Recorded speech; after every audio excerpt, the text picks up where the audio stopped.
ওকে, বিসমিল্লাহির রহমানির রহিম। আজকের এই অনলাইন লাইভ ক্লাসে সবাইকে স্বাগত অভিনন্দন জানাচ্ছি এবং সবাইকে জানাচ্ছি আসসালামু আলাইকুম। আজকে আমার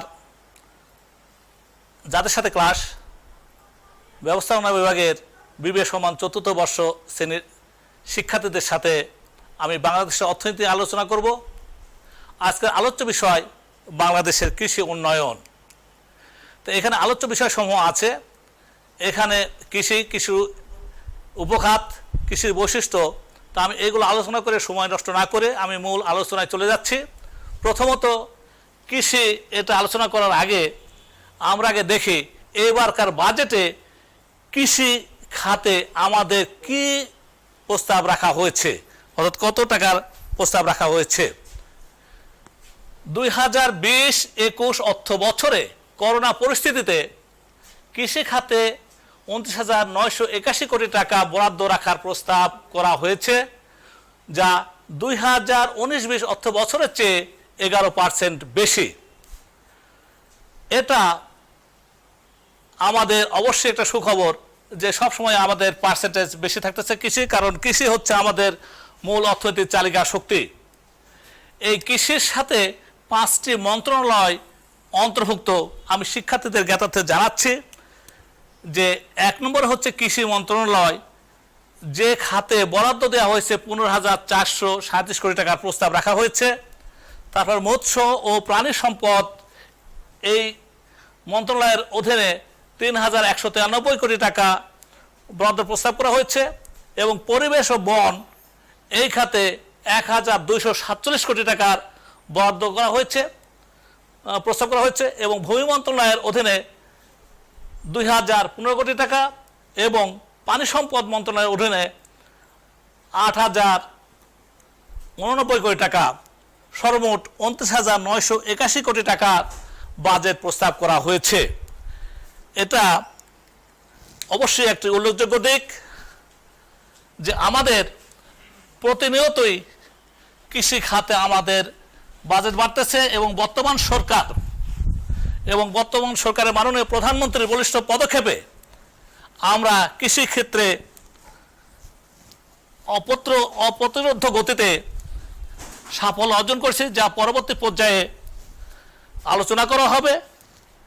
এবং তার আগে আমি বলতে চাচ্ছি যে আস্তে আস্তে আমাদের কৃষি খাতের জিডিপি কমতেছে এবং সেবা এবং শিল্প খাতে আমাদের জিডিপি বৃদ্ধি পাচ্ছে। এটা কিন্তু একটি দেশের উন্নয়নের একটি গতিপথ। এই পথে অগ্রসর হলে, অর্থাৎ কৃষি থেকে যখন শিল্প এবং সেবার দিকে একটি দেশ অগ্রসর হবে, তখন কিন্তু সেই দেশ অপ্রতিরোধ্য গতিতে এগিয়ে চলবে, যেমনটা হয়েছিল জাপানের ক্ষেত্রে। তো এখন 2000 অর্থনৈতিক সমীক্ষা 2018 অনুযায়ী আমাদের কৃষি খাতে জিডিপি ছিল 14.23 এবং অর্থনৈতিক সমীক্ষা 2019 অনুযায়ী, অর্থাৎ অর্থনৈতিক সমীক্ষা 2019 অনুযায়ী জিডিপি হচ্ছে 13.60%। অর্থাৎ আস্তে আস্তে কৃষির জিডিপি কমতেছে এবং সেবা এবং শিল্প খাতের উন্নয়ন বৃদ্ধি পাচ্ছে, যা বিগত ক্লাসে আলোচনা করেছি। কারণ 2018 সালে সেবা খাতে জিডিপির হার ছিল 52.11% এবং শিল্প খাতে ছিল 33.66%। এটা অবশ্যই একটি আমাদের জন্য সুখবর। অর্থাৎ সেবা খাতে 52.11% এবং শিল্প খাতে ছিল 33.66%। এটা 2018 সালের সমীক্ষা অনুযায়ী এবং 14.23 ছিল আমাদের কৃষি খাতে, তাহলে এখানে মোট পার্সেন্টেজ 100 এটা ধরে, অর্থাৎ আস্তে আস্তে আমরা কৃষির থেকে আমরা কোন দিকে যাচ্ছি, সেবা এবং শিল্পের দিকে বেশি অগ্রসর হচ্ছে। অর্থাৎ একটি দেশের উন্নয়ন সাধিত হলে অবশ্যই সেই দেশ কৃষি থেকে শিল্প এবং সেবার দিকে ধাবিত হবে। কিন্তু একটি কথা হচ্ছে, কৃষিকে কখনোই আমরা বাদ দিতে পারি না, কারণ কৃষি হচ্ছে মানব সভ্যতার প্রথম সূচনা। অর্থাৎ কৃষি হচ্ছে পৃথিবীর প্রাচীন ও বৃহত্তম শিল্প। অর্থাৎ আজও কৃষি হচ্ছে প্রাচীন এবং বৃহত্তম শিল্প। কৃষির প্রতিশব্দ এগ্রিকালচার, এই শব্দটি ল্যাটিন শব্দ অ্যাগ্রোজ, যদিও এগুলো লেখার খুব একটা বেশি প্রয়োজন নয়, তবে সংক্ষেপে লিখে দিচ্ছি। অ্যাগ্রোজ এবং কালচারা এবং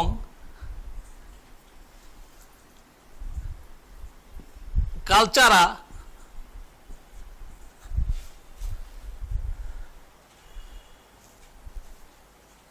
এই শব্দ থেকে এসেছে। অ্যাগ্রো শব্দের অর্থ হচ্ছে ভূমি, অ্যাগ্রো শব্দের অর্থ হচ্ছে ভূমি, জমি বা মাঠ, এবং কালচারা শব্দের অর্থ হচ্ছে চর্চা বা চাষ করা। তাহলে এখানে হচ্ছে জমি বা ভূমি, আর কালচার অর্থ হচ্ছে চর্চা বা চাষ করা। তাহলে এইখানে আমাদের অর্থ আছে যে শব্দগত অর্থে জমি চাষ করে ফসল উৎপাদন করাটাই হচ্ছে কৃষি। অর্থাৎ জমি থেকে ফসল উৎপাদন করাটাই কৃষি। তবে শুধুমাত্র এই জমি থেকে ফসল উৎপাদন করা কৃষির অন্তর্ভুক্ত নয়, কারণ কৃষির অন্তর্ভুক্ত নয়, কৃষির অনেক উপখাত রয়েছে, 4টা উপখাত রয়েছে। আচ্ছা, এই উপখাতগুলো আমরা একটু পরে আলোচনা করব। তার আগে আমি একটু বর্তমান সরকারের বিভিন্ন পদক্ষেপ এবং সাফল্য একটু তুলে ধরতেছি। তবে আধুনিক দৃষ্টিভঙ্গিতে কৃষি হলো এমন এক ধরনের সৃষ্টি, অর্থাৎ এটা সৃষ্টিমূলক, সৃষ্টি সম্বন্ধীয় কর্ম, যা ভূমি কর্ষণ, বীজ বপন, শস্য উৎপাদন,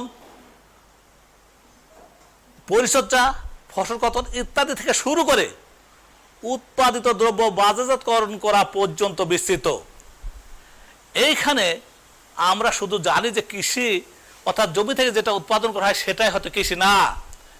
পশু পাখি পালন, মৎস্য চাষ, মৌমাছি পালন, বনায়ন ইত্যাদিও কৃষির সাথে সম্পৃক্ত। সুতরাং কৃষি কথাটি ব্যাপক তাৎপর্য বহন করে। পৃথিবীর বিভিন্ন উন্নয়নশীল দেশসমূহে আজও জনগণের প্রধান উপজীবিকা হলো কৃষিকার্য। বাংলাদেশের অর্থনীতিতে কৃষির ভূমিকা ব্যাপক, কারণ বাংলাদেশের অর্থনীতি প্রধানত কৃষি নির্ভর। অর্থাৎ কৃষির উপর ভিত্তি করে আমরা অনেক শিল্প প্রতিষ্ঠান গড়ে তুলতেছি।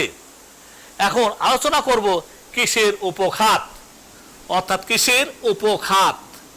কিসের উপখাত? কৃষির উপখাত। বাংলাদেশের কৃষির উপখাত। বাংলাদেশ একটি কৃষিভিত্তিক উন্নয়নশীল দেশ। মোট দেশজ উৎপাদনের সর্বাপেক্ষা গুরুত্বপূর্ণ খাত হলো এটি। তবে বাংলাদেশের কৃষিখাত 4টি উপখাত নিয়ে গঠিত: ফসল, মৎস্য, প্রাণী সম্পদ ও বন উপখাত সমূহের সম্মিলিত রূপ হলো কৃষি খাত। তাহলে কৃষি শুধুমাত্র জমি থেকে ফসল উৎপাদন করাকেই বোঝায় না, এর মধ্যে মৎস্য আছে, প্রাণী সম্পদ আছে, বন সম্পদ সব কিছুই রয়েছে। এই সব উপখাতের জন্য পৃথক নীতি প্রণীত হয়েছে, যা জাতীয় যথা জাতীয় বন নীতি 1994, জাতীয় মৎস্য নীতি 1998, জাতীয় ভূমি ব্যবহার নীতি 2001, জাতীয় পাট নীতি 2002, জাতীয় খাদ্য নীতি 2018, সমন্বিত ক্ষুদ্র সেচ নীতিমালা 2017। অর্থাৎ এই সকল কৃষি উপখাতের ক্ষেত্রে বিভিন্ন নীতিমালা গ্রহণ করা হয়েছে। অর্থাৎ সুপ্রতিষ্ঠিত নীতির উপর ভিত্তি করে এগুলি পরিচালিত হয়। এই প্রেক্ষিতে ফসল উপখাতের সঠিক উন্নয়ন কর্মকাণ্ড গ্রহণ ও পরিচালনার উদ্দেশ্যে কৃষি মন্ত্রণালয়, আমি আগে 5টি মন্ত্রণালয়ের কথা বলেছিলাম, কৃষি মন্ত্রণালয় কর্তৃক জাতীয় কৃষি নীতি 2013, তাহলে জাতীয়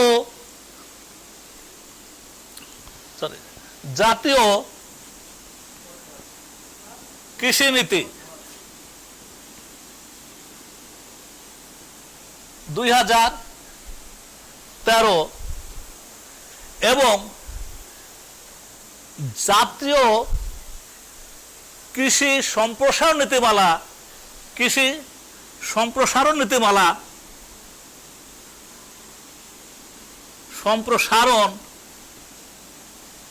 নীতিমালা 2012, তাহলে এইখানে প্রণয়ন করা হয়েছে। তাহলে ফসল উপখাতের উন্নয়ন কর্মকাণ্ড গ্রহণ এবং পরিচালনার উদ্দেশ্যে কৃষি মন্ত্রণালয় 2013 সালে জাতীয় কৃষি নীতি এবং 2012 সালে জাতীয় কৃষি সম্প্রসারণ নীতিমালা প্রণয়ন করেছে। এই নীতিমালার উদ্দেশ্য কি? এই সকল কৃষি নীতিসমূহের অন্যতম প্রধান লক্ষ্য হলো টেকসই ও লাভজনক কৃষি উৎপাদন ব্যবস্থা নিশ্চিতকরণ, ফসল উন্নত জাত উদ্ভাবন, টেকসই কৃষি প্রযুক্তি সম্প্রসারণ, কৃষি পণ্যের বাণিজ্যিকীকরণ, জলবায়ু পরিবর্তনের সাথে অভিযোজনযোগ্য অর্থাৎ টেকসই যোগ্য কৃষি ব্যবস্থা প্রণয়ন, কৃষি পণ্যের ন্যায্য মূল্য নিশ্চিতকরণ, কৃষি পণ্য প্রক্রিয়াজাতকরণ, কৃষি নির্ভর শিল্প স্থাপনের ব্যবস্থা, খাদ্য সংকট নিরসনে কৃষি বহুমুখীকরণ ইত্যাদি প্রযোজ্য।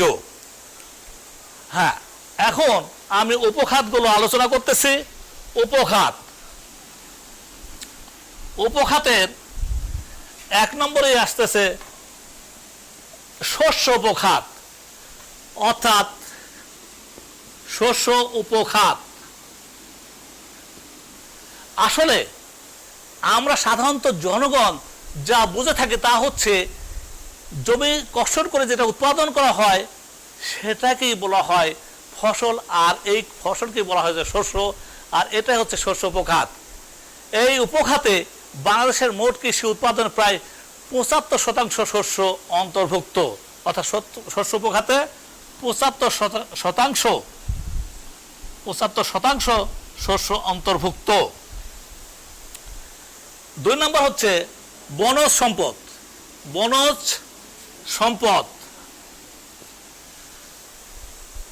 সম্পদ কৃষির একটি উপখাত হিসেবে বিবেচনা করা হয়। এই উপখাত জাতীয় আয়ে অবদান রাখে। একটি দেশের পরিবেশ ভারসাম্য বজায় রাখার জন্য কমপক্ষে 25% বনজ সম্পদ থাকা দরকার, অর্থাৎ বনভূমি থাকা দরকার। এবং এই লক্ষ্যে বাংলাদেশের বর্তমান সরকার তার বলিষ্ঠ পদক্ষেপে বনজ সম্পদের উন্নয়ন খাতে ব্যাপক অভিযান চালিয়ে যাচ্ছেন, প্রচারণা চালিয়ে যাচ্ছেন, প্রণোদনা দিয়ে যাচ্ছেন। এবং গত কয়েকদিন আগেও মাননীয় প্রধানমন্ত্রী এই গাছ লাগানো অভিযান চালিয়েছেন, আমরা সেটা দেখেছি। পশু সম্পদ উপখাত। বাংলাদেশের কৃষির একটি গুরুত্বপূর্ণ উপখাত হলো পশু সম্পদ। গবাদি পশু, হাঁস মুরগি ইত্যাদি এই খাতের মধ্যে, এই খাতের অন্তর্ভুক্ত, অর্থাৎ পশু সম্পদ উপখাত। পশু সম্পদ উপখাত। আচ্ছা, আরেকটি হচ্ছে মৎস্য সম্পদ উপখাত। মৎস্য সম্পদ উপখাত। বাংলাদেশে বর্তমানে বিশ্বের যে কয়টি দেশ মৎস্য উৎপাদনে সবচেয়ে অগ্রণী ভূমিকা পালন করতেছে তার মধ্যে বাংলাদেশ একটি, যা পরবর্তী পর্যায়ে আমি এই আলোচনার শেষ পর্যায়ে বর্তমান সরকারের সফলতা অর্থাৎ কৃষিকাজের সফলতা সেটা আলোচনা করব, সেখানে বিশদভাবে ব্যাখ্যা দেওয়া হয়েছে। এবার বাংলাদেশের অর্থনীতিতে কৃষির গুরুত্ব ও ভূমিকা। বাংলাদেশ মূলত একটি কৃষি নির্ভর দেশ এবং কৃষি খাতে এই দেশের উন্নয়নে অত্যন্ত গুরুত্বপূর্ণ ভূমিকা পালন করে। সুতরাং দেশের জনগণের জন্য দীর্ঘমেয়াদী খাদ্য নিরাপত্তা নিশ্চিত করতে গেলে প্রথমে আমাদের একটি লাভজনক, টেকসই এবং পরিবেশ বান্ধব কৃষি খাতের অস্তিত্ব সুনিশ্চিত করতে হবে। গণপ্রজাতন্ত্রী বাংলাদেশ সরকার এই দেশকে খাদ্যে স্বয়ংসম্পূর্ণ করে তোলার জন্য সামগ্রিক কৃষি খাতকে সর্বোচ্চ গুরুত্ব এবং প্রাধান্য দিয়েছেন। কৃষি খাত বাংলাদেশে মোট শ্রমশক্তির কৃষি খাতে বাংলাদেশে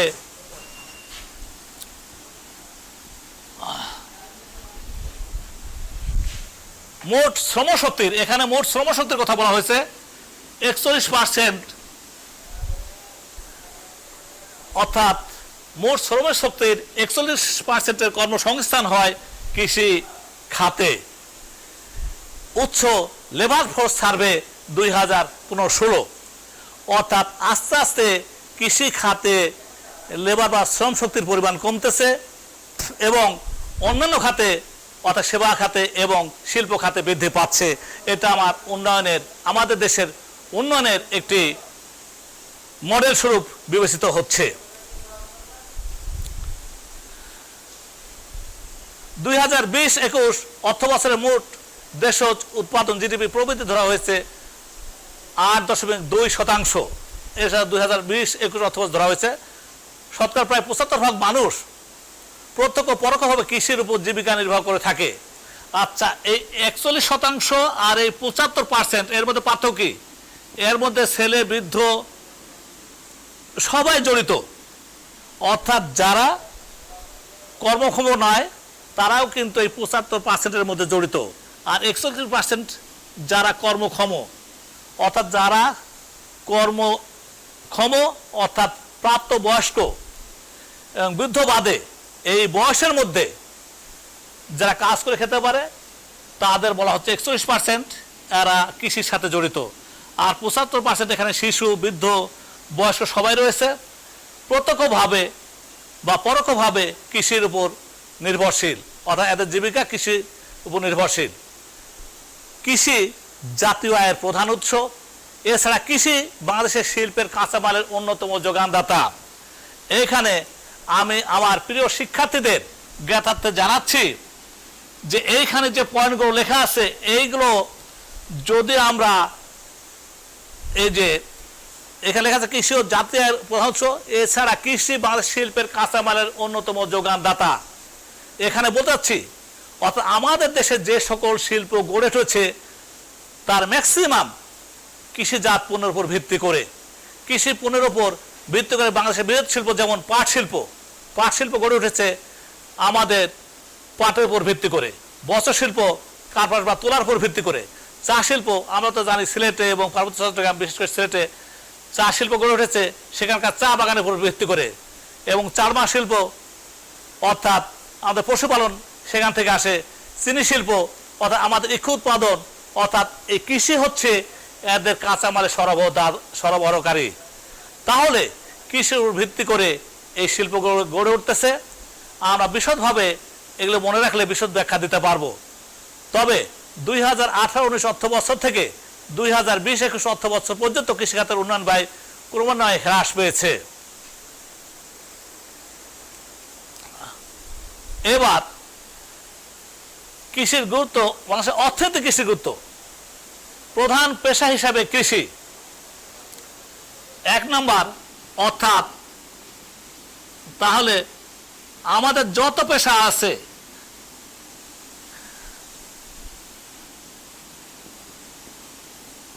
প্রধান পেশা হিসাবে কৃষি। আমাদের যত পেশা আছে, কেউ শিল্পে কাজ করতেছে, কেউ অফিসে কাজ করতেছে, কিন্তু আজও পর্যন্ত আমাদের প্রধান পেশা হচ্ছে কৃষি। অর্থাৎ 2013-14 অর্থ বছরের হিসাব অনুযায়ী বাংলাদেশের মোট শ্রমশক্তির 51.69% কৃষিতে নিয়োজিত 2013-14 অর্থ বছরে। 2015-16 অর্থ বছর লেবার ফোর্স সার্ভে অনুযায়ী 41%, যেটা আগে বলেছি 41% 2015-16। আর 2013 এবং 2014 এই সমীক্ষায় আমরা দেখতে পাচ্ছি 51.69%। এবং 2019 সালে অর্থনৈতিক সমীক্ষার হিসাব অনুযায়ী 40.60%। তার মানে কি আস্তে আস্তে কৃষির উপর আমাদের শ্রমশক্তির হার কমতেছে এবং অন্য খাতে এটা চলে যাচ্ছে। অতএব আমাদের এটা একটা সুখবর যে আমরা উন্নয়নশীল এবং মধ্যম আয়ের দেশের দ্বার প্রান্তে আমরা দণ্ডায়মান। জাতীয় আয়ের প্রধান উৎস কৃষি। জাতীয় আয় বৃদ্ধিতে কৃষি গুরুত্বপূর্ণ ভূমিকা রাখে। আজকে শিল্পোন্নত দেশ সময় এক সময় কৃষির উপর, যেটা আমরা যুক্তরাষ্ট্রের কথা, যুক্তরাজ্যের কথা, জাপানের কথা আমরা পরিষ্কারভাবে বলতে পারি। অথচ আজকে তারা কিন্তু কৃষির উপর নির্ভরশীল নয়। কারণ যুক্তরাজ্যে যেখানে মাত্র 3% লোক কৃষির উপর নির্ভরশীল, আর যুক্তরাষ্ট্রে 6% লোক কৃষির উপর নির্ভরশীল। কিন্তু বাংলাদেশে এখনো আমাদের 40.60% লোক কৃষির উপর নির্ভরশীল। বাংলাদেশ নাই উন্নয়নশীল দেশের জাতীয় আয় সিংহভাগ আসে কৃষি থেকে। অর্থনৈতিক সমীক্ষা 2018-এর তথ্য অনুসারে জিডিপিতে কৃষি খাতের অবদান 14.23, যেটা আমি আগে লিখেছিলাম। এবং অর্থনৈতিক সমীক্ষা 2019-এর তথ্য অনুসারে জিডিপিতে কৃষি খাতের অবদান 13.60%। অর্থাৎ আস্তে আস্তে জিডিপিতে কৃষির কমতেছে। এবং এটা কিন্তু এভাবে বলা যায় যে কৃষির উন্নতি গ্রামীণ জীবনের উন্নতি তথা বাংলাদেশের অর্থনৈতিক উন্নয়ন। অতএব জিডিপিতে এখনো কৃষি খাতের অবদান উল্লেখযোগ্য। কৃষি খাদ্য যোগান দেয়। আমরা যাই করি না কেন খাদ্য ছাড়া বেঁচে থাকতে পারি না। কারণ খাদ্য, বস্ত্র, বাসস্থান আমাদের মৌলিক চাহিদা। এই মৌলিক চাহিদার খাদ্য, বস্ত্র, বাসস্থান, শিক্ষা ও চিকিৎসা, এই মৌলিক চাহিদা অর্থাৎ কৃষি খাদ্য যোগান দেয়। মানুষের জীবন জীবিকার প্রধান উৎস হলো কৃষি। কৃষি থেকে সব ধরনের খাদ্য শস্য যোগান দেওয়া হয়। স্বাধীনতার পর থেকে বাংলাদেশের ধানের উৎপাদন 3 গুণেরও বেশি, গম 2 গুণ, সবজি 5 গুণ এবং ভুট্টার উৎপাদন বেড়েছে 10 গুণ। 2 যুগ আগেও দেশের অর্ধেক এলাকায় একটি বা বাকি এলাকায় 2টি ফসল হতো। বর্তমান দেশে বছরে গড়ে 2টি ফসল হচ্ছে। সরকারের যুগোপযোগী পরিকল্পনা, পরিশ্রমী কৃষক এবং মেধাবী কৃষি বিজ্ঞানী ও সম্প্রসারণবিদদের যৌথ প্রয়াসে এই সাফল্য অর্জন সম্ভব হয়েছে। স্বাধীনতার পর দেশে প্রতি হেক্টর জমিতে 2 টন চাল উৎপাদিত হতো।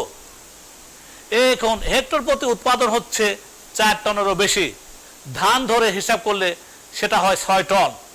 তাছাড়া হেক্টর প্রতি ভুট্টা উৎপাদন বিশ্বে গড় উৎপাদন 5.12 টন। অথচ বাংলাদেশে এর হার হচ্ছে 6.98%। খাদ্যশস্যে প্রতি হেক্টরে 10.34 টন উৎপাদন করে বাংলাদেশের উপরে রয়েছে যুক্তরাষ্ট্র। বাংলাদেশের পরে রয়েছে আর্জেন্টিনা, চীন ও ব্রাজিল। একসময় তারা অনেক ঊর্ধ্বে ছিল। আর এভাবেই প্রধান খাদ্যশস্যের উৎপাদন বাড়ানোর ক্ষেত্রে বিশ্বের শীর্ষস্থানীয় দেশের তালিকায় উঠে এসেছে বাংলাদেশ। বৈদেশিক মুদ্রা অর্জন। বৈদেশিক মুদ্রা অর্জনের উল্লেখযোগ্য খাত হচ্ছে কৃষি খাত। অর্থাৎ আমরা পাট, চা, তামাক এগুলো রপ্তানি করে প্রচুর পরিমাণে বৈদেশিক মুদ্রা অর্জন করে থাকি। কৃষি কর্মসংস্থানে কৃষি অর্থাৎ কর্মসংস্থান আমি তো বারবারই বলেছি, আর বলার প্রয়োজন নাই যে এখনো 2019 সালের অর্থনৈতিক সমীক্ষা অনুযায়ী 40.60% লোক কৃষিতে নিয়োজিত। শিল্পায়নে কৃষি আগেই বলেছি যে আমাদের দেশে যে সকল শিল্প গড়ে উঠেছে তা কৃষির এই কাঁচামাল থেকেই এই শিল্পগুলো গড়ে উঠেছে। এবং যে সকল যন্ত্রপাতি এবং মূলধন কৃষি শিল্প উন্নয়নে ব্যয় করা হয়েছে তা মূলত কৃষি থেকে এসেছে। আর কৃষি থেকে এসেছে বলেই আমরা আজকে শিল্পে অগ্রসর হতে পারছি। অর্থাৎ কৃষি শিল্প উন্নয়নের যোগানদাতা হিসেবে আমরা চিহ্নিত করতে পারি। অর্থাৎ কৃষি হলো শিল্প উপাদানের যোগানদাতা। আচ্ছা, 7 সরকারের প্রধান উৎস। কারণ সরকারের প্রধান উৎস বলতে গেলে জমির ট্যাক্স, খাজনা যেটা আমরা বলি সেটা আদায়, এবং এই জমি থেকে যে সকল ফসল উৎপাদন হচ্ছে সেই সকল ফসল পরিবহনের মাধ্যমে দেশের বিভিন্ন স্থানে সেটা সরবরাহ করা হচ্ছে। সেখান থেকে আয় মূলত এই কৃষি উৎপাদন হচ্ছে বলে এই পরিবহন চলতেছে এবং বিভিন্ন অফিস আদালত এই কৃষির উপর নির্ভর করে চলতেছে। অতএব সরকারি আয়ের প্রধান উৎস হচ্ছে কৃষি। অর্থনৈতিক উন্নয়ন, একটি দেশের অর্থনৈতিক উন্নয়নের শুরুই হয় কৃষি থেকে। বাংলাদেশ যেহেতু কৃষি প্রধান দেশ এবং এই জন্য এই দেশটার নাম সোনার বাংলাদেশ। অর্থাৎ এখানে সোনার খনি না পেলেও আমরা আমাদের জমিতে যে ফসল ফলে সেটাই কিন্তু সোনার চেয়েও দামি। আর এই কৃষি এই ফসলের উপর ভিত্তি করেই দেশের অর্থনৈতিক উন্নয়ন সাধিত হয় এবং সরকার উন্নয়ন করতে সক্ষম হয়। কৃষি জ্বালানির উৎস কীভাবে, হয়তো গ্যাস উৎপাদন হয়েছে কিন্তু এখনও গ্রাম অঞ্চলে ধানের খড়, গাছের ডালপালা এগুলো বা গাছ এগুলো আমরা জ্বালানির উৎস হিসেবে ব্যবহার করি। এবং বাসস্থানের উপকরণ যোগান, বাসস্থানের উপকরণ যোগান বলতে গেলে বাঁশ, বেত, খড় এখনও এগুলো আমরা বাসস্থানের উপকরণ হিসেবে ব্যবহার করে থাকি এবং এগুলো কৃষি থেকেই আসে। আর শিল্পের স্থানীয়করণ অর্থাৎ যে জায়গায় যে কাঁচামাল পাওয়া যায় সেই কাঁচামালের উপর ভিত্তি করেই কিন্তু সেই শিল্প গড়ে ওঠে সাধারণত। যেমন সিলেটে চা শিল্প গড়ে উঠেছে সিলেটের চা বাগানের উপর ভিত্তি করে, এবং কুষ্টিয়া দশনায় চিনি শিল্প গড়ে উঠেছে, অর্থাৎ সেই সুগার মিল যেটাকে বলতেছি সেখানে প্রচুর পরিমাণে ইক্ষু উৎপাদন হয়, সেই উৎপাদনের উপর ভিত্তি করেই আমাদের সেখানে চিনি শিল্প গড়ে উঠেছে। অর্থাৎ এটা হচ্ছে শিল্পের স্থানীয়করণ। অর্থাৎ এই সকল অর্থাৎ যে স্থানে যে সকল দ্রব্য উৎপাদন হয় তার উপর ভিত্তি করেই শিল্প গড়ে ওঠে। যেমন রাজশাহীতে আম প্রচুর পরিমাণে তৈরি হয়, আমরা আমের জুস করার জন্য এইখানে এই শিল্প অবশ্যই গড়ে তুলতে পারে। কৃষির বৈশিষ্ট্য, আচ্ছা এখনো অনেক বইয়ে লেখা আছে মান্ধাতা আমলের চাষ পদ্ধতি। আমি কিন্তু এটা এখানে লেখে নাই, কারণ আমাদের যদি মান্ধাতা আমলের চাষ পদ্ধতি এখানে থাকতো তাহলে আমরা কৃষিক্ষেত্রে অগ্রণী ভূমিকা পালন করতে পারতাম না, আর বাংলাদেশ বিশ্বের মডেল হতো না, যা পরবর্তী সময় আলোচনা করব।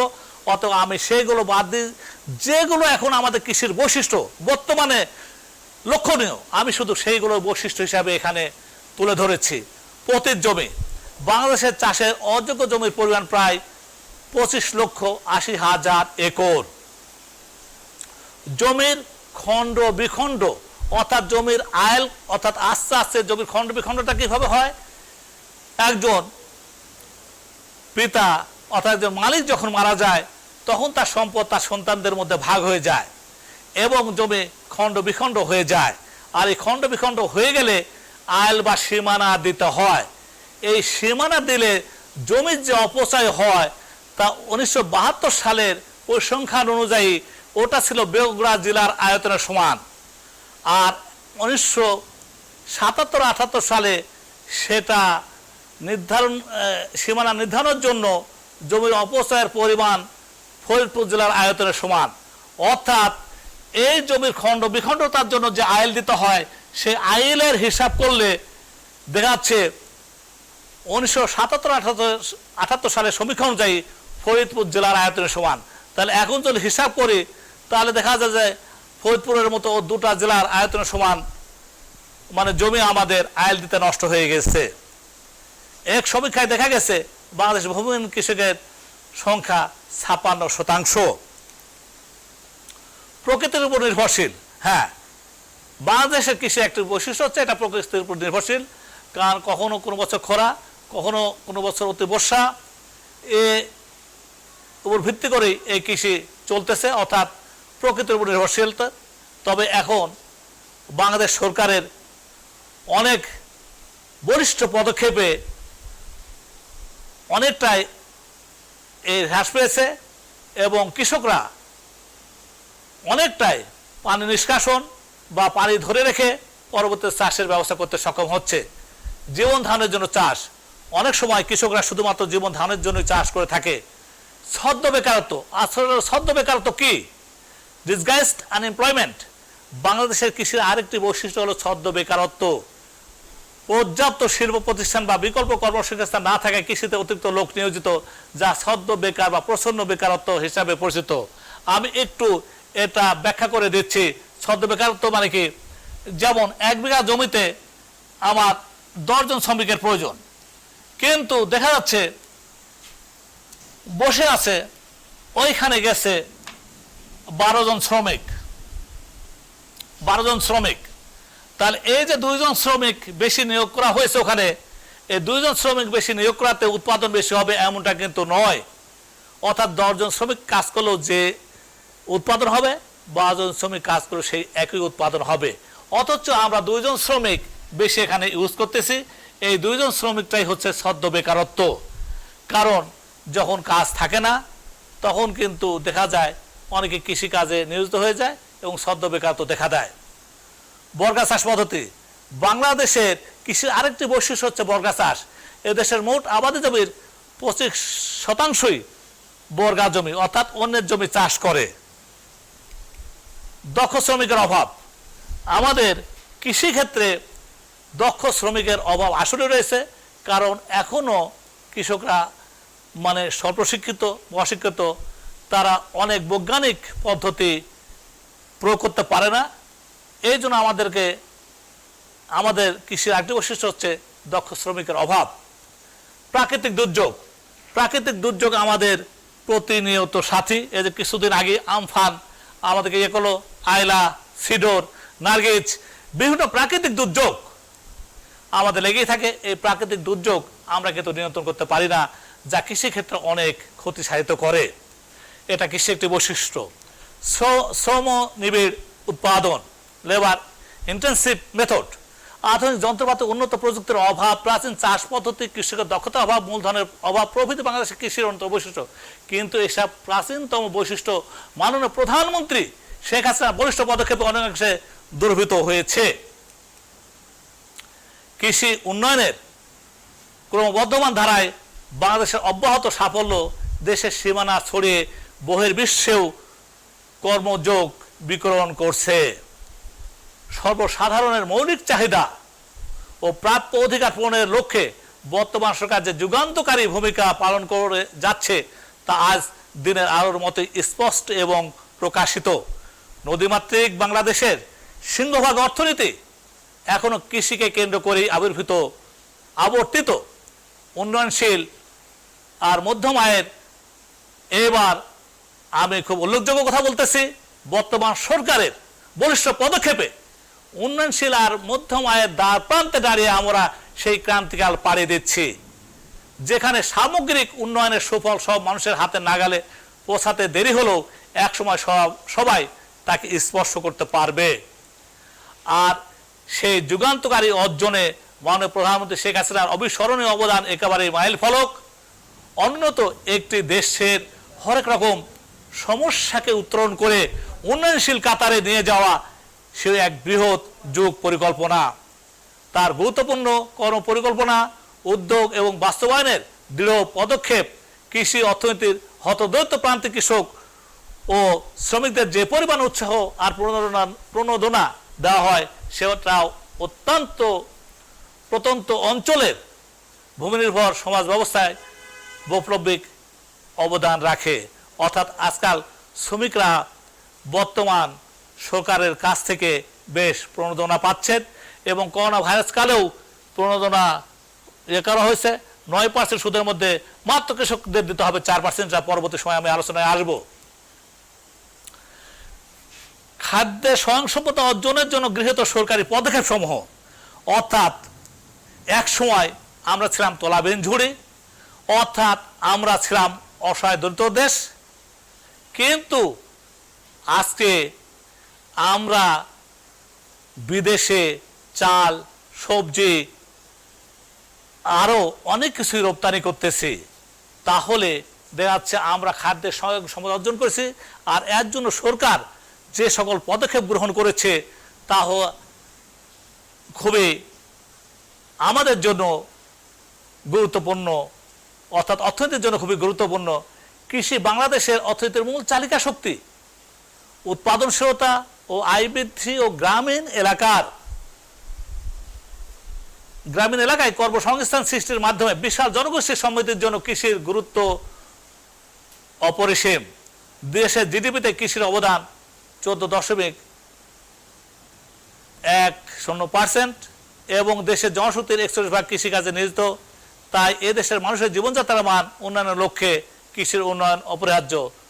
অবশ্য 2019 সমীক্ষা অনুপাতে কৃষিক্ষেত্রে আমাদের এখন শ্রমশক্তির পরিমাণ 40.60%।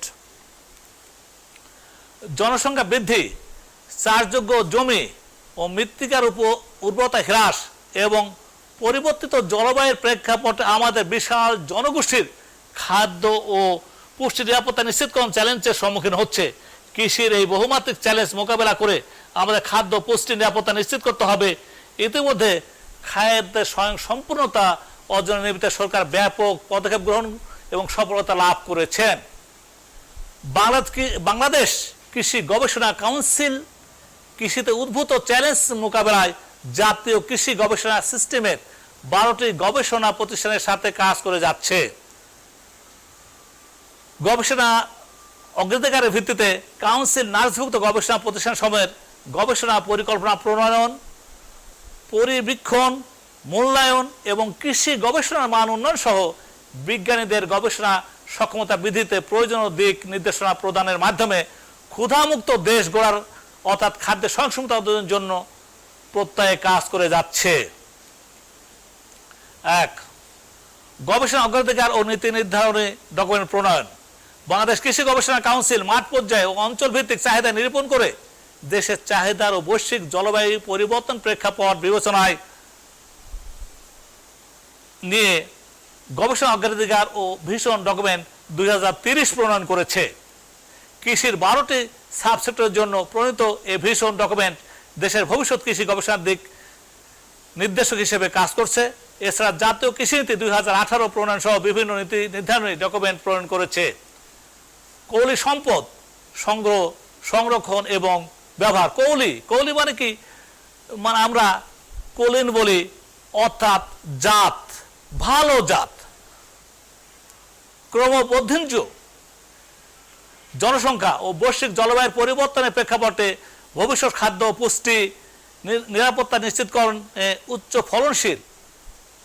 ফলনশীল পুষ্টি সমৃদ্ধ বায়োটিক ও এবায়োটিক ঘাত সহিষ্ণু ফসলের জাত উদ্ভাবন, সংরক্ষণ এবং এর যথাযথ ব্যবহার বর্তমান সময়ের অন্যতম চাহিদা। খাদ্য নিরাপত্তা বিধানে ফসলের কৌলি সম্পদ গুরুত্বপূর্ণ ভূমিকা পালন করছে। ইতিমধ্যে দেশের ভিতরে প্রত্যন্ত অঞ্চলে জন্মানো ফসল উত্তম স্থানীয় জাত সংগ্রহ এবং মূল্যায়ন, অনেক ফল ও সবজির জাত অবমুক্ত করা হয়েছে। মানে উত্তম স্থানীয় জাত অবমুক্ত করা হয়েছে। তাছাড়া দেশের বাইরে থেকে প্রবর্তিত উদ্ভিদ কৌলি সম্পদ মূল্যায়ন করেও এদেশে চাষ উপযোগী অনেক ফসলের জাত অবমুক্ত করা হয়েছে। সংরক্ষিত কৌলি সম্পদকে উদ্ভিদ প্রজনন কর্মসূচিতে ব্যবহার করে ফসলের বিভিন্ন রকম গুণগত মান সমৃদ্ধ জাত উদ্ভাবন করা হয়েছে। খাদ্য নিরাপত্তার পাশাপাশি এসব জাতের ব্যবহার পুষ্টি নিরাপত্তা বিধানে গুরুত্বপূর্ণ ভূমিকা রাখছে। শুধু খাদ্য নিরাপত্তা না, পুষ্টি নিরাপত্তাতেও গুরুত্বপূর্ণ ভূমিকা রাখছে। ইতিমধ্যে উদ্ভাবিত জিঙ্ক সমৃদ্ধ ধান, লবণাক্ত সহনশীল জাতের ধানের জাত, ভিটামিন এ সমৃদ্ধ মিষ্টি আলু ইত্যাদি এর উৎকৃষ্ট উদাহরণ। 3. শস্য বিন্যাসে উদ্ভাবনের মাধ্যমে জমির উৎপাদনশীলতা বৃদ্ধি, অর্থাৎ বিভিন্ন গবেষণার মাধ্যমে শস্য উৎপাদনশীলতা বৃদ্ধি করা হয়েছে এবং এটা একটা আমাদের সফলতার লক্ষ্য। 4. পানি সম্পদের সুষ্ঠু ব্যবহার। পানি সম্পদের পরিমিত ব্যবহার নিশ্চিত করার লক্ষ্যে ফসল উৎপাদনের জন্য সেচ কাজে বিভিন্ন পানি সাশ্রয়ী প্রযুক্তি নার্সভুক্ত প্রতিষ্ঠান কর্তৃক উদ্ভাবন করা হয়েছে। ভূগর্ভস্থ পানি সেচের পরিবর্তে ভূপরিস্থিত পানি দ্বারা সেচ প্রদানে অধিক গুরুত্ব প্রদান, দক্ষিণ অঞ্চলে বৃষ্টির পানি সংরক্ষণ, সেচের মাধ্যমে প্রযোজ্য এলাকায় ফসল উৎপাদন এবং পানি সাশ্রয়ী শস্য বিন্যাস অনুসরণ এবং আর্থিক লাভজনক শস্য বিন্যাসকে সেচ ব্যবস্থা অন্তর্ভুক্ত করা হয়েছে। সমন্বিত বালাই ব্যবস্থাপনা প্রোগ্রাম, অর্থাৎ এখানে আমাদের কৃষিবিদরা মোটামুটিভাবে সমন্বিত বালাই ব্যবস্থাপনার মাধ্যমে বিষমুক্ত উচ্চ মূল্যে উচ্চমূল্য সবজি যেমন টমেটো, বেগুন, শসা, বাঁধাকপি, ফুলকপি, মিষ্টি কুমড়া, শিম ইত্যাদি উৎপাদন করতে সক্ষম হয়েছে এবং এটা ব্যাপক হারে আমাদের কৃষকদের কাছে গ্রহণযোগ্য হয়েছে। উত্তম কৃষি পদ্ধতিও নিরাপদ খাদ্য উৎপাদন। নিরাপদ খাদ্য উৎপাদন, পুষ্টি নিরাপত্তা আমাদের নিশ্চিত করতে এসডিজি সঙ্গে স্বাস্থ্য সুরক্ষা, অর্থনৈতিক উন্নয়ন, পুষ্টি সহ বহুমাত্রিক বিষয় জড়িত। তাই এসডিজি বাস্তবায়নের লক্ষ্যে বিজ্ঞানসম্মত উপায়ে উত্তম কৃষি ব্যবস্থার মাধ্যমে বিষমুক্ত খাদ্য উৎপাদন ও অধিকতর গুরুত্ব দেওয়া হয়েছে এবং আমরা এখানে সফলতা অর্জন করতে সক্ষম হয়েছি। 7, পতিত ও লবণাক্ত অঞ্চলে শস্যের নির্ভরতা বৃদ্ধি। আমাদের যে সকল জমি পতিত ছিল এবং লবণাক্ত, সেই সকল জমিতে বিশেষ করে দেশের দক্ষিণাঞ্চলের 14টি উপকূলীয় জেলাকে অন্তর্ভুক্ত করে মাস্টার প্ল্যান প্রণয়ন করা হয়েছে। সেখানে জাতীয় কৃষি প্রযুক্তি প্রকল্পের আওতায় স্বল্প সেচে বা বিনা সেচে রবি ফসল যেমন সরিষা, ছোলা, মসুর, খেসারি, মুগ ডাল ইত্যাদি অর্থাৎ 2 ফসলি জমিকে 3 ফসলি জমিতে রূপান্তরের প্রয়াস চলছে এবং বৃহৎ সিলেট এবং বরিশাল অঞ্চল এই গবেষণা কার্যক্রমের আওতায় নিয়ে আসা হয়েছে। কৃষি যান্ত্রিকীকরণ, অর্থাৎ উন্নত দেশের মতন কৃষি যান্ত্রিকরণ না হলেও আমাদের দেশে এখন ট্রাক্টর, তো ধান মাড়াই যন্ত্র, বিভিন্ন প্রযুক্তি, উন্নত প্রযুক্তি ব্যবহার করে এই কৃষিকার্য সম্পাদন করা হচ্ছে। এর জন্য কৃষি যান্ত্রিকরণ রোডম্যাপ 2021, 2031, 2041 প্রণয়ন করা হয়েছে। অতএব কৃষিতে যান্ত্রিকরণের ফলে কৃষি উৎপাদনে কৃষি শ্রমিকের ঘাটতি সংগ্রহোত্তর ক্ষতি কমানো সম্ভব হচ্ছে।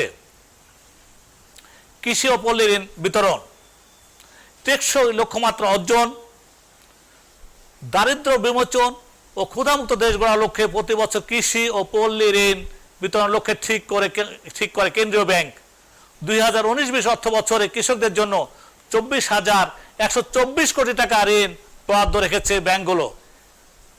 এই ঋণের সর্বোচ্চ সুদের হার 9%, কিন্তু মহামারী নভেল করোনা ভাইরাস প্রাদুর্ভাবের কারণে সৃষ্ট সংকট মোকাবেলায় কৃষকদের অনুকূলে প্রণোদনা সুবিধার আওতায় শস্য ফসল খাতে সুদ হার কমে 4%, অর্থাৎ রিয়াদি সুদ নির্ধারণ করা হয়েছে।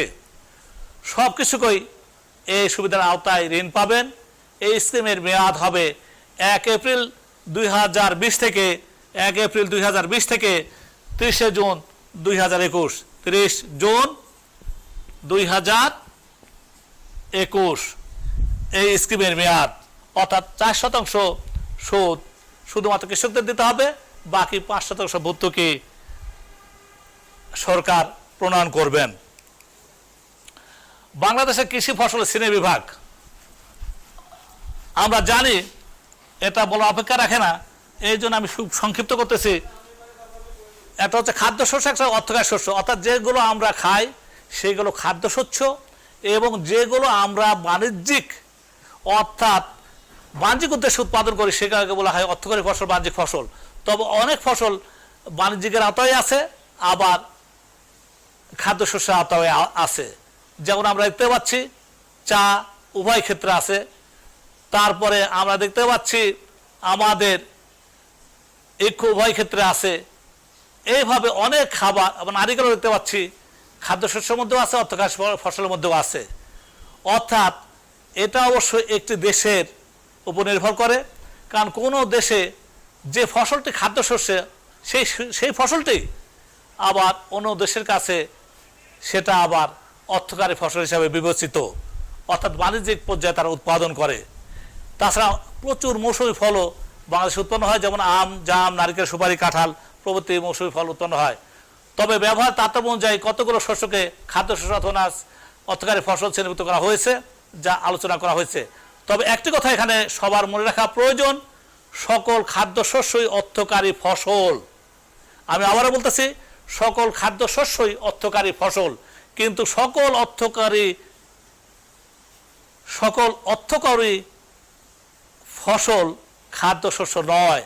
যেমন আমরা ওই দেখালাম চা আমরা পান করি, আবার বাণিজ্যিক ভিত্তিতে ওটা করি, উৎপাদন করি, অর্থাৎ বিদেশে রপ্তানি করি। কিন্তু পাট আমরা কখনো খাই না। তাহলে পাট শুধুমাত্র কি অর্থকারী ফসল, এটা খাদ্যশস্য নয়। জমির উপবিভাগ ও বিভাজন ও খণ্ডীকরণ বা বিচ্ছিন্নতা, সাবডিভিশন, সাধারণত একটি নির্দিষ্ট পরিমাণ জমি বিভিন্ন অংশে বিভক্ত হওয়াকে জমির উপবিভাজন বলে। সাধারণত কোনো ব্যক্তির মৃত্যুর ফলে তার সমুদায় সম্পত্তি উত্তরাধিকারীদের মধ্যে বিভক্ত হয়ে যায়। এভাবে কোনো জমি বিভিন্ন ব্যক্তির মধ্যে খণ্ড খণ্ড অংশে বিভক্ত হওয়াকে জমির উপবিভাগ বলা হয়। বাংলাদেশের জমিগুলো শুধুমাত্র ক্ষুদ্র অংশে বিভক্ত হয়ে বিক্ষিপ্ত হবে বিভিন্ন স্থানে ছড়িয়ে রয়েছে। কোনো ব্যক্তির মৃত্যুর পর তার জমিগুলো উত্তরাধিকারীদের মাঝে বিভক্ত করা হয়। এসব উত্তরাধিকারীগণ তাদের অংশ একটি নির্দিষ্ট জায়গা থেকে অংশ না নিয়ে বিভিন্ন জায়গা থেকে অংশ নেয়। এর ফলে এসব জমি একদিকে খণ্ডিত হচ্ছে, আবার অন্যদিকে পরস্পর বিচ্ছিন্ন হচ্ছে। এভাবে বিভিন্ন স্থানে বিক্ষিপ্ত থাকলে তাকে জমির খণ্ডীকরণ বা বিচ্ছিন্নতা, ফ্র্যাগমেন্টেশন অফ হোল্ডিং বলা হয়। কৃষি খামার, আসলে সাধারণত খামার বলতে আবাদযোগ্য একখণ্ড জমি বোঝায় যা কৃষি অথবা তার সাথে জড়িত পণ্য উৎপাদনে নিয়োজিত থাকে। যুক্তরাষ্ট্রের কৃষি দপ্তরের মতে কৃষি খামার বলতে এমন ভূখণ্ডকে বোঝানো হয় যেখানে কোনো ব্যক্তি তার নিজের শ্রম বা পরিবারের সদস্যদের সহায়তায় অথবা ভাড়া করা শ্রমের সাহায্যে উৎপাদন কাজে লিপ্ত। তাহলে কৃষি খামারে আমাদের পরিবারের সদস্য থাকতে পারে, পরিবারের সদস্য, এবং ভাড়া করা মানে কি, যেটা আমরা শ্রমিক বলি, আমরা ভাড়া করা শ্রমিকও নিতে পারি, অর্থাৎ মূল্যের বিনিময়ে আমরা শ্রমিক নিতে পারি।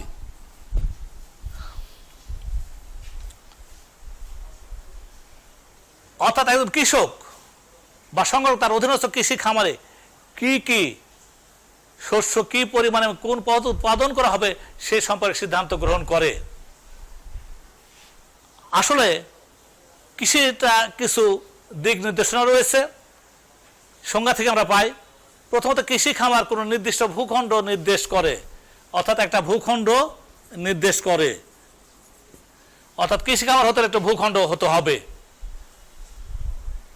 আচ্ছা, আবার পৃথক অথচ একাধিক ভূখণ্ড সমন্বয় সেটা করতে হতে পারে। পৃথক মানে বিভিন্ন জায়গায় বিচ্ছিন্নভাবে ভূখণ্ড আছে, সেটাও কৃষি খামার হতে পারে। এক বিলে এক খণ্ড, আরেক বিলে আরেক খণ্ড, এরকমও হতে পারে।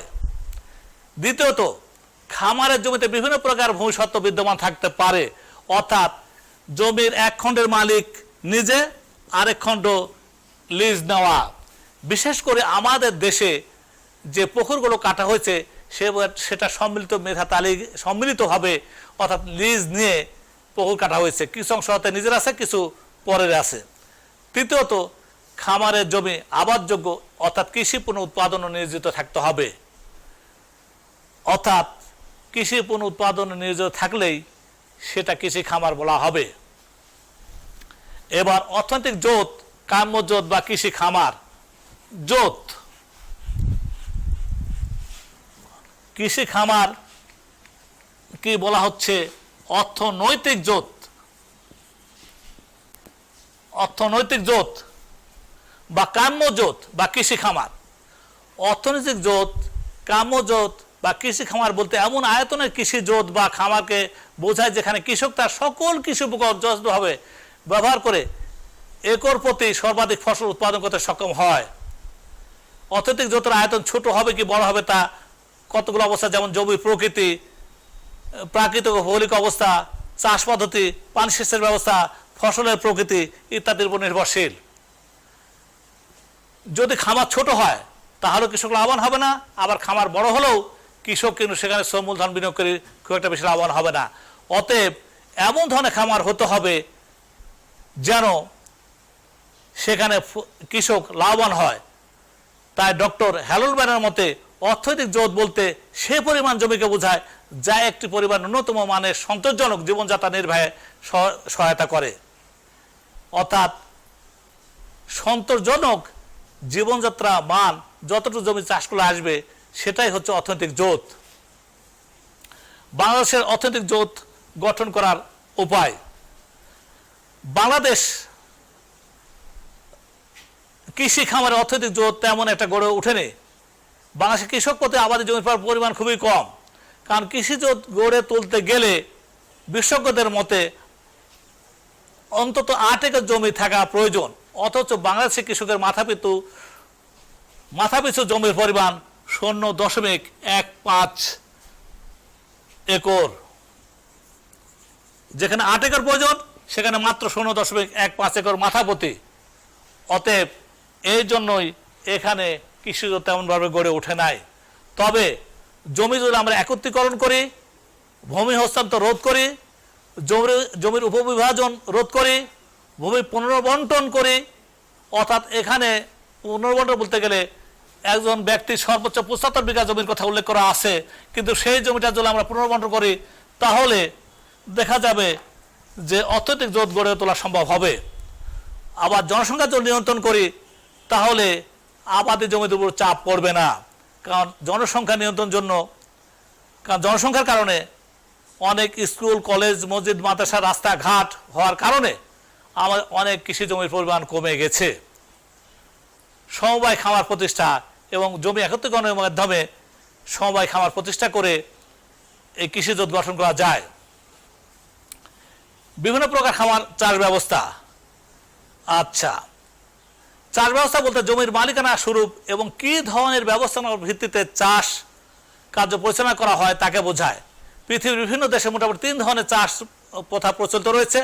সম্পূর্ণ ব্যক্তিগত মালিকানা ভিত্তিক চাষ ব্যবস্থা, এখানে অর্থাৎ জমির মালিকানা ব্যক্তিগতভাবে থাকে এবং ব্যক্তি সম্পূর্ণ স্বাধীনভাবে তার চাষ ব্যবস্থা প্রয়োগ করে। একটা হচ্ছে সমবায় ভিত্তিক চাষ ব্যবস্থা, অর্থাৎ এখানে সম্মিলিতভাবে কিছু লোক একত্রিত হয়ে সমবায়ের ভিত্তিতে চাষ ব্যবসা করে। সমবায়ের মূল উদ্দেশ্য হচ্ছে কি, নিজেদের উন্নয়ন সাধন করা, এখানে মুনাফার জন্য নিজেদের উন্নয়ন সাধন করা। আর যৌথ খামার ভিত্তিক চাষ ব্যবস্থা, এই যৌথ খামার ভিত্তিক চাষ ব্যবস্থা এটা আমাদের বাংলাদেশে বা নাই, এটা সমাজতান্ত্রিক দেশে, অর্থাৎ এটা রাশিয়াতে রয়েছে। কারণ সমস্ত জমির মালিকানা এটা সরকারের হাতে, অর্থাৎ সরকার নিজে চাষ পদ্ধতি পরিচালনা করেন। এই জন্য সম্পূর্ণ ব্যক্তি মালিকানা চাষ পদ্ধতি, সমবায় চাষ পদ্ধতি এবং যৌথ খামার পদ্ধতি আমি এখানে সংক্ষিপ্ত আলোচনা করে দিলাম। বাংলাদেশের সমবায় খামার প্রবর্তনের পথ অন্তরায় কি সামাজিক অবস্থা। বাংলাদেশের বর্তমান সামাজিক অবস্থা সমবায় খামার প্রবর্তন অনুকূল নয়, কারণ অজ্ঞতা, সংকীর্ণ এবং রক্ষণশীল মনোভাব, স্বার্থপরতা প্রভৃতি গ্রাম বাংলার অধিকাংশ লোকের চারিত্রিক বৈশিষ্ট্য এগুলো সমবায় খামার গঠনের ক্ষেত্রে প্রতিবন্ধকতা সৃষ্টি করে। বেকারত্ব, সমবায় চাষ পদ্ধতি প্রবর্তন করা হলে কৃষি যান্ত্রিকরণ করা সহজ হবে, কিন্তু কৃষি যান্ত্রিকরণ করা হলে নতুন করে অনেক লোক বেকার হয়ে পড়বে, ফলে গ্রামীণ বেকার সমস্যা আরো প্রকট আকার ধারণ করবে, এটা ধারণা। কিন্তু আমার মনে হয় এই সমস্যা হবে না, কারণ কৃষি যান্ত্রিকরণ হলে কৃষির পরিমাণ, উৎপাদনের পরিমাণ বৃদ্ধি পাবে। মূলধন সমস্যা রয়েছে, এটা সত্য, কিন্তু বর্তমান সরকার সশত ঋণ দেওয়ার কারণে মূলধন সমস্যা অনেকটা তীব্রতা থেকে কমে এসেছে। তবে হ্যাঁ, এখানে বলতে হবে সততার অভাব।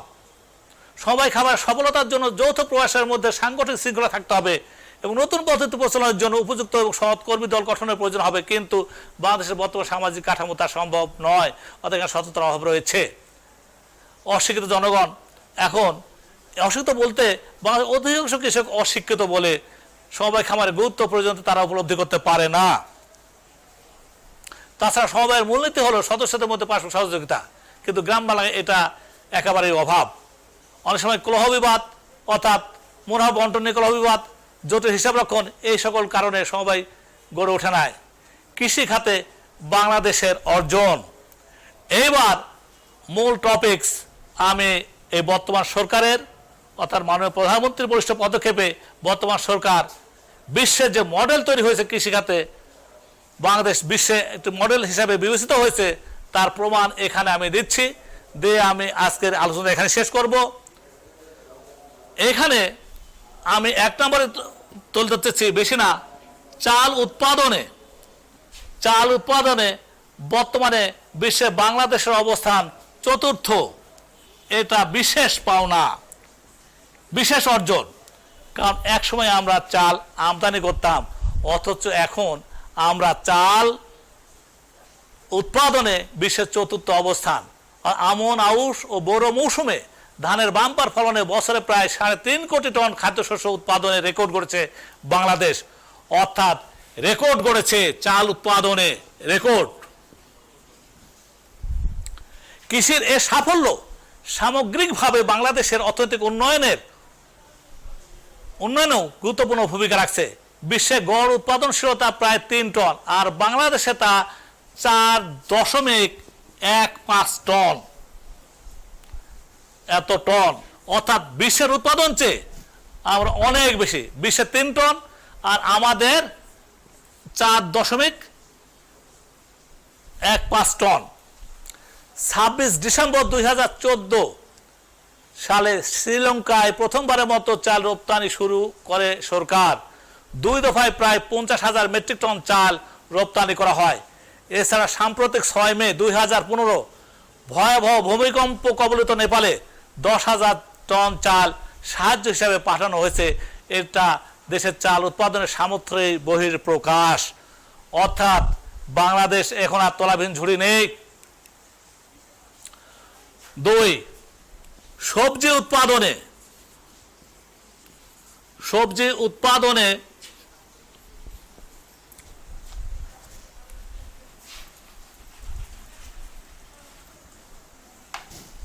বাংলাদেশের অবস্থান আশ্চর্যজনক, অর্থাৎ তৃতীয়।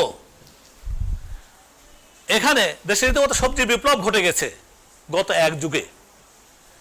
জাতিসংঘের কৃষি ও খাদ্য সংস্থার তথ্য মতে সবজি উৎপাদনে বাংলাদেশ এখন বিশ্বের তৃতীয়। এখন দেশের প্রায় সব এলাকায় সারা বছরই সবজির চাষ হচ্ছে। এখন দেশের 60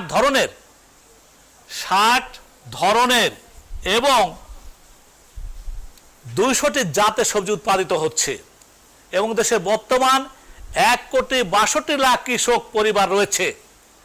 এই কৃষক পরিবারগুলোর প্রায় সবাই কম বেশি সবজি চাষ করেন। জাতিসংঘের কৃষি ও খাদ্য সংস্থার স্ট্যাটিস্টিক্যাল ইয়ারবুক 2013 অনুযায়ী বিশ্বের সবচেয়ে বেশি হারে সবজির আবাদি জমির পরিমাণ বেড়েছে বাংলাদেশে, বৃদ্ধির হার 5%, অর্থাৎ বৃদ্ধির হার 5%। এবং পরিষ্কারভাবে এটা বলা যায় যে শুধু আমরা চাল উৎপাদন না, সবজি উৎপাদনেও আমরা লক্ষ্যমাত্রা অর্জন করেছি। আর এখানে বলে রাখা প্রয়োজন, একটি বাড়ি একটি খামার, এটার কিন্তু সুফল আমরা এখানে পাচ্ছি। মাছ উৎপাদনে এটা একসময় শুধুমাত্র বই পুস্তকে লেখা ছিল মাছে ভাতে বাঙালি, এটা বই পুস্তকে শুধুমাত্র লেখা ছিল। কিন্তু মাছ অর্থাৎ মৎস্য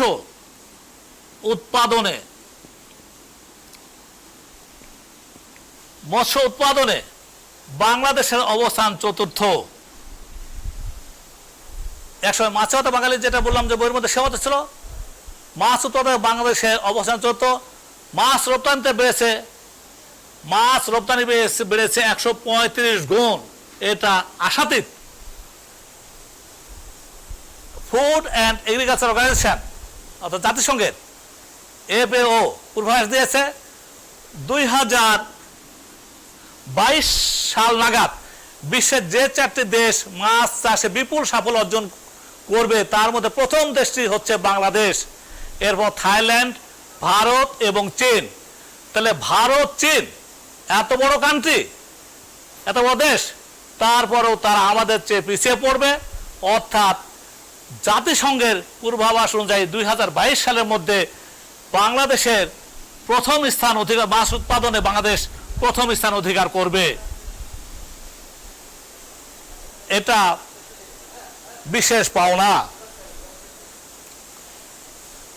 এবার আরেকটি বিশ্ব রেকর্ড করেছে ছাগল উৎপাদনে, অর্থাৎ চার উৎপাদনে বাংলাদেশ 4র্থ। এখানে বাংলাদেশ 4র্থ এবং মাংস উৎপাদনে এখানে লেখা নাই কিন্তু আমি জানি 5ম। এবং বাংলাদেশের ব্ল্যাক বেঙ্গল জাতের ছাগল বিশ্বের সেরা জাত হিসাবে স্বীকৃতি পেয়েছে। যেমন বাংলাদেশের ইলিশ যেমন স্বীকৃতি পেয়েছে, এমনি বাংলাদেশের ব্ল্যাক বেঙ্গল জাতের ছাগল বিশ্বের সেরা জাত হিসাবে স্বীকৃতি পেয়েছে। 6 আম উৎপাদন, আম উৎপাদনে সপ্তম। কততম স্থান? সপ্তম স্থান অধিকার করেছে বাংলাদেশ। বিশ্বে মোট আম উৎপাদনের অর্ধেকের বেশি হচ্ছে দক্ষিণ এশিয়ায়। ফলটির উৎপাদনের শীর্ষ দেশ রয়েছে বাংলাদেশের নাম, অর্থাৎ ফলটির উৎপাদনের শীর্ষ 10-এ রয়েছে বাংলাদেশের নাম, যে 10টি মধ্যে বাংলাদেশে একটি। বিশ্বের সবচেয়ে বড় খুচরা পণ্য বিক্রেতা প্রতিষ্ঠান ওয়ালমার্ট গত মে 2015 সাল থেকে বাংলাদেশের আম কিনতে শুরু করেছে। বাংলাদেশের আম্রপালি এবং ল্যাংড়া আম বিলেতে এবং যুক্তরাজ্যের বাজারে পাওয়া যাচ্ছে। বিলেতে অর্থাৎ যুক্তরাজ্যের বাজারে পাওয়া যাচ্ছে। বিশ্বব্যাপী বাজার সৃষ্টির প্রচেষ্টা অব্যাহত রয়েছে, অর্থাৎ অচিরেই আমরা আমের উৎপাদন বিশ্বব্যাপী করব। এবার আলু উৎপাদনের সাফল্যের এক বিষয়, এটা চমকপ্রদ। আলু উৎপাদনে এটা চমকপ্রদ, কারণ বিশ্বের 20টি দেশ থেকে আমরা একসময় আলু আমদানি করেছি। আলু উৎপাদনে বিস্ময়। আমি আজকে শেষ পর্যায়ে চলে আসছি। আলু উৎপাদনে বিস্ময়। 1 দশক আগে উৎপাদন ছিল 1.5 লাখ টনের নিচে, এখন তা এগোচ্ছে কোটি টনের দিকে। এ সাফল্য বাংলাদেশকে এনে দিয়েছে আলু উৎপাদক শীর্ষ 10 দেশের কাতারে। স্বীকৃতি দিয়েছে জাতিসংঘের খাদ্য কৃষি সংস্থা FAO। সম্প্রতি সংস্থাটির প্রকাশিত প্রতিবেদনে 82,10,000 টন উৎপাদন নিয়ে বাংলাদেশ রয়েছে 8ম স্থানে। তাহলে আলু উৎপাদনে 8ম স্থানে। কতম স্থানে? 8ম স্থানে। উৎপাদনের বিশ্বকাপ সাফল্য কেবল নয়, আলু এখন দেশের অন্যতম অর্থকরী ফসলে মাধ্যম হয়ে উঠেছে বৈদেশিক মুদ্রা অর্জনেরও। অর্থাৎ আলু বৈদেশিক মুদ্রা অর্জনের একটি ফসল হয়ে উঠেছে। গত বছর $3,30,00,000 আলু রপ্তানি হয়েছে, অথচ এর আগে বিশ্বের 20টি দেশ থেকে বাংলাদেশ আলু আমদানি করত। আগে বলেছি। ফসলের জাত উদ্ভাবন, ফসলের জাত উদ্ভাবন শীর্ষে বাংলাদেশ। অর্থাৎ ফসলের জাত উদ্ভাবন, অর্থাৎ উন্নত মানের ফসলের জাত শীর্ষে বাংলাদেশ। কোথায়? শীর্ষে। ফসল নতুন নতুন জাত উদ্ভাবনের ক্ষেত্রে বাংলাদেশ বিজ্ঞানীদের সফলতা বাড়ছে। বাংলাদেশ পাট গবেষণা ইনস্টিটিউট পাটের জিন রহস্য উন্মোচন করেছে। এ পর্যন্ত বাংলাদেশ ধান গবেষণা ইনস্টিটিউট ও বাংলাদেশ পরমাণু কৃষি গবেষণা ইনস্টিটিউটের বিজ্ঞানীরা মোট 13টি প্রতিকূল পরিবেশ সহিষ্ণু ধানের জাত উদ্ভাবন করেছেন। এর মধ্যে লবণ সহিষ্ণু 9টি, খরা সহিষ্ণু 2টি ও বন্যা সহিষ্ণু 4টি ধানের জাত উদ্ভাবন করেছেন তারা। 2013 সালে বিশ্বে প্রথমবারের মতো জিঙ্ক সমৃদ্ধ ধানের জাত উদ্ভাবন করে বাংলাদেশের কৃষি গবেষকেরা। উন্নয়নশীল দেশগুলোর মধ্যে এতগুলো প্রতিকূল পরিবেশ সহিষ্ণু ধানের জাত উদ্ভাবনের দিক থেকেও বাংলাদেশ বিশ্বের শীর্ষ। তাহলে বাংলাদেশ ফসলের জাত উৎপাদনেও যেহেতু শীর্ষে অবস্থান করতেছে, আমার প্রিয় শিক্ষার্থীদের বলতে চাচ্ছি, তোমরাও বিশ্বের মধ্যে মেধায় শীর্ষে অবস্থান করবে এবং আমাদের অনেক শিক্ষার্থী বিশ্বে নাম অর্জন করেছে। তোমরাও বিশ্বে বাংলাদেশের ভাবমূর্তি আরও প্রতিষ্ঠা করার জন্য ভবিষ্যতে তোমরা আত্মনিয়োগ করবে এবং নিজেকে সেইভাবে গড়ে তুলবে, এই প্রত্যাশা রেখে এবং সবার দীর্ঘায়ু সুস্বাস্থ্য এবং করোনা ভাইরাসের মধ্যে আতঙ্কিত না হয়ে সতর্ক থাকার জন্য সকলকে আহ্বান জানিয়ে আমি এখানে বিদায় নিচ্ছি। সবাইকে ধন্যবাদ। আসসালামু আলাইকুম।